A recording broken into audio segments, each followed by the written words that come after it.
رئيسل وزراء حسن علي قير ayaa kormeer howreed waxa uu ku tagay qaar kamida wasaaradda dalka iyo waliba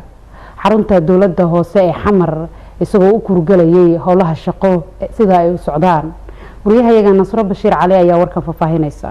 رئيسل وزراء حكومة فدرالka Soomaaliya mudane Xasan Cali Qeyr ayaa maanta kormeer shaqo waxa uu ku tagay wasaaradaha gaadiidka cirka iyo dhulka dekedaha iyo gaadiidka badda maaliyadda iyo xarunta dawladda hoose ee Xamar si ugu kurgalo hanaanka ay u socoto shaqada ay qaranka u hayaan ra'iisul wasaaraha dalka ayaa dhammaan wasaaradii uu kormeeray waxa uu ku xog wareysanayay mas'uuliyintooda qaabka u shaqeeyaan iyo sida ay ugu adeegaan shacabka Soomaaliyeed isla markaana ay u dhaqan galiyeen qorshaha isla xisaabtanka ee dawladda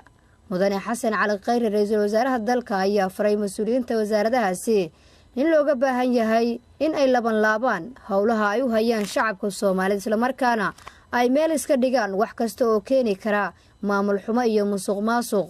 taa oo dhaawacaysa sharafta dawladnimo ee Soomaaliya ra'iisul wasaaraha xukuumadda federaalka Soomaaliya mudane Xasan Cali Qeyr ayaa kormeerkiisa waxa uu ku tagay xarunta dawladda hoose ee Xamar ee Fiisha ku feerno xilligaas ay ka socotay shaqa maalmeedka xaruntaasi ra'iisul wasaaraha iyo gudoomiyaha gobolka Banaadir ahna duqa magaalada Muqdisho ayaa mid u kormeeray xafiisyada kala duwan ee xarunta gobolka Banaadir agaasimayaasha kala duwan ayuu u sheegayay inay laga maarmaan tahay inay laban hawsha ay u hayaan bulshada Soomaaliyeed bogaadiyana horumarka ka jira maamulka gobolka Banaadir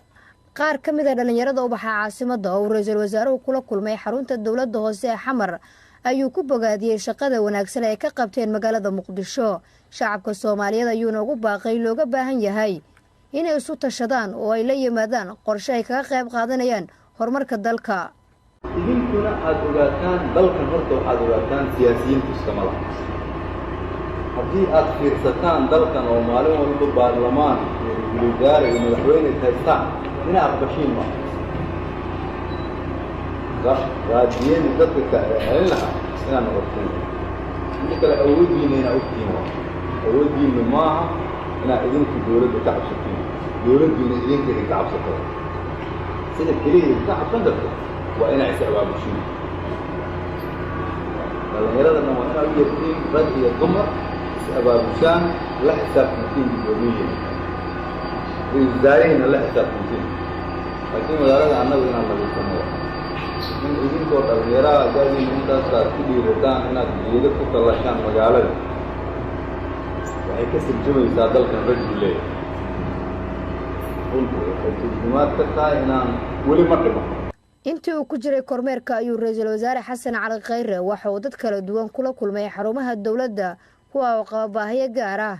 isagoo u muujiyay inuu la qaybsanayo dhibaatada haysata dawladuna ay garab taagan tahay dadka qaba baahiyaha gaarka ah Nasr Bashiir Cali warbaahinta qaranka Muqdisho.